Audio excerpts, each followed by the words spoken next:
Hi, everyone. Michael P. Spradlin back with the third chapter, or actually chapter 2 of Into the Killing Seas. If you're just joining us, children's authors all over the world, all throughout America, are going online and reading their books, hopefully to provide some reader connections during Sharmageddon and give some students, some teachers, maybe a little extra something to use while or parents that are teaching kids at home for whatever reason. And as always, you have my complete permission to replay these recordings on any platform, any network, whatever, for as long as we are in this situation. So, Into the Killing Seas, Chapter 2. It's called In the Belly of the Beast. 28 July 1945 to 29 July 1945. Trouble came in the form of another sergeant named Stankiewicz. He was a sergeant, and right away I could tell by his voice that he didn't like Benny. "Where are you going with that crate, Private?" he barked. A crane had lifted the crate onto the deck, and from there Benny had wrestled it onto a cart. He was wheeling it across the desk to stow it in the hold below decks when he was intercepted by Stankiewicz. "Sarge, all I know is the captain wants extra 20mm ammo laid in. We're supposed to be doing a gunnery exercise when we arrive in late," I heard Benny said. The support boards that crisscrossed the crate on the outside had small spacers inserted between them and the wooden sides. It allowed plenty of air inside and just enough of a gap for me to peer out and see what was happening. But you'd never notice them unless you were looking really close. And like Benny said, no swabby wanted to get close to a box full of what they thought was live ammunition. Stankiewicz was a short, squat, barrel-chested man with a thick brow and huge arms. I could see his face well enough through the small crack. He had unfriendly eyes. And even though he was clean-shaven, he had thick whiskers shadowing his face. "Then why aren't you taking it to the armory with the rest of the ammo? If we get attacked by genuine Japanese planes along the way, won't it be handier in the armory?" Stankiewicz challenged him. Benny had a ready answer. "I'm not sure, Sergeant, but I was taught to think like a Marine on my first day of boot camp. So I suspect there's a couple of reasons the captain ordered it taken to the hold. First, we're taking this here ship straight to Manila, and seeing as how Hirohito and Tojo and all the rest of their buddies is just about done in, they probably ain't got any planes left to fly this far south. If we see one, we might as well surrender. Second, if you read the orders, Sarge, you'll see the part about the gunnery exercise. It says live ammo training upon arrival. Now, I ain't never served on the Indy because I for sure ain't one of the Corps' finest like you is, Sarge, but I hear Captain McVeigh is one heck of an officer for a mop driver, and he got them railroad tracks on his collar for a reason. Since we're going to shoot off the guns before we get to late, that probably means we're going to need some extra bullets, which makes it likely this crate and probably several more like it got to be stored in the hold because the armory is full of ammo we'll need if the ship is actually attacked. But I'm only a private, not a sergeant like you, so I'm just guessing." Stankiewicz was quiet for a moment. He knew he'd been insulted by Benny, but he wasn't quite clever enough to figure out how. He locked his hand together, cracked his knuckles, and decided to get tough.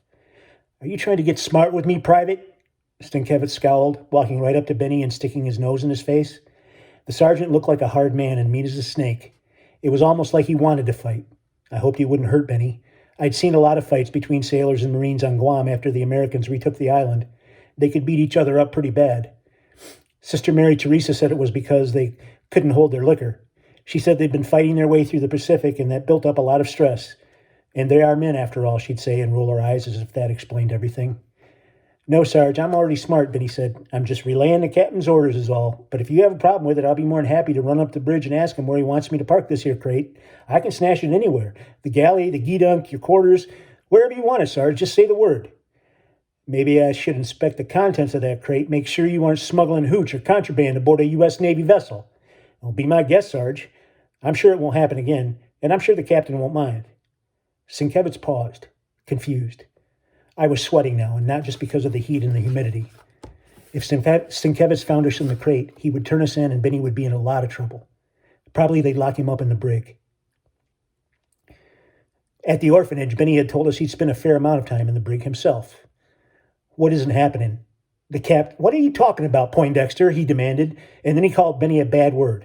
He was lucky Sister Mary Teresa wasn't around. "I'm just saying I heard from Gunny Franklin in the ammo depot on Guam that the captain was in a big hurry to get underway.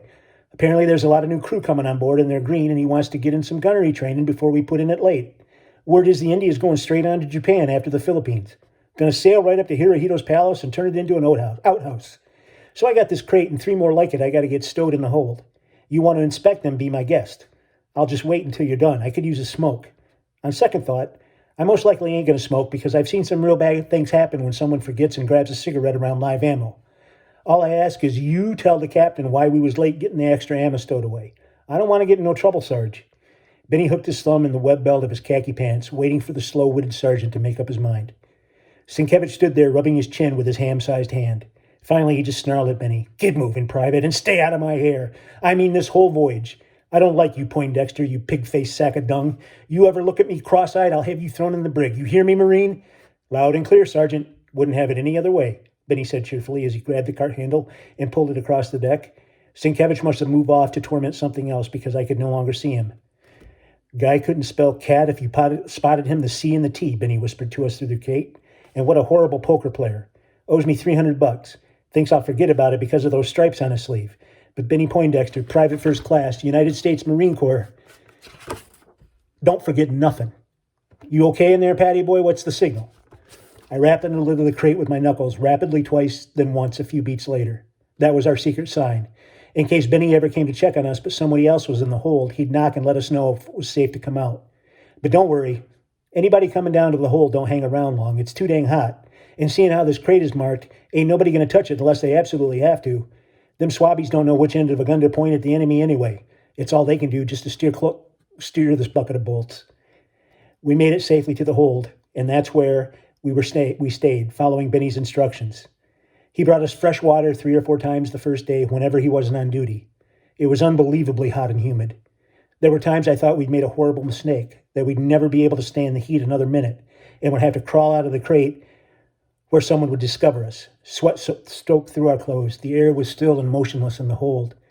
At times, Teddy would curl up into a ball and whimper, and I'd have to scurry across the crate and sit next to him, whispering and pleading with him to be quiet so no one would hear us.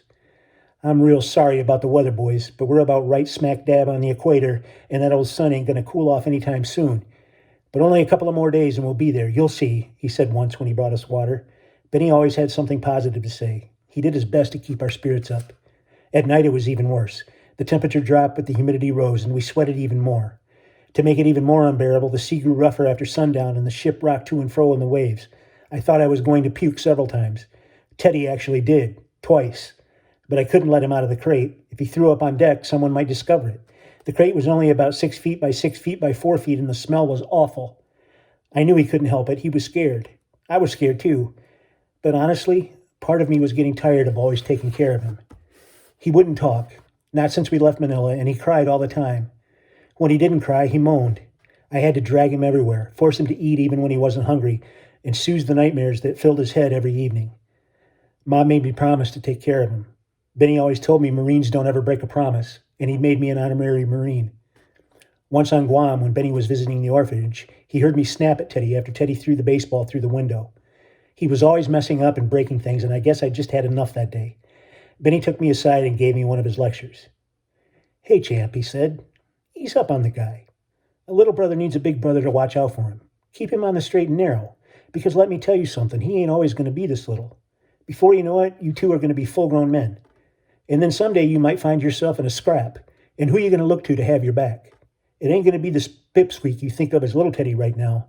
It'll be Big Teddy. And when he's full grown, he ain't never going to forget how his older brother took care of him in the absolute worst time of his life. And he's going to say to the whole world, anybody wants a piece of my brother, he's going to have to come through me. And trust me, sport, you're going to be grateful he's there backing you up. Poor little Teddy is just having a tough time now. You got to stick by him. Marines stick together, and we don't ever leave no man behind. I tried not to be mad at Teddy, but it was so hard sometimes with him whining and whimpering and never talking and puking his guts out. I don't know why he never spoke. Teddy was always a little nervous and jerky, even back in Detroit. He was just a little over 6 years old when we left Mom and Dad in the Philippines. I guess somewhere deep inside he must have realized what was happening, that we might not see them again, and he couldn't take the thought of it. Sister Mary Teresa said that Teddy was in there, just that he retreated way down deep inside himself. Anyway, that day after Benny told me to ease up on Teddy, I tried, but it was hard. Now the ship was rising and dipping like the Thunderbolt, a roller coaster at the Boblo Island amusement park back home. The up and down motion made me feel like I was going to lose myself. Just when I thought I couldn't take it anymore, I heard Benny rap on the lid of the crate. 2 quick knocks, then a slow one. That was the signal that said it was all clear to come out of the crate. But before he could lift the lid off, light filled the hole, bursting through the small air vents in the side, and I heard Sergeant Sienkiewicz's voice. "What are you doing here, Poindexter?" he said. "Just taking a break is all, Sarge, that's all. And making sure I stay out of your way, like you ordered," Benny said. "Uh-huh. Why don't you tell me what you got in that crate, Private?" "I told you, Sarge, there ain't nothing in there in these crates but shells for them 20s. You want to see? I don't mind." Benny never got to finish his sentence. He was cut off by the loudest explosion I'd ever heard. So we'll be back tomorrow with another chapter. See you then.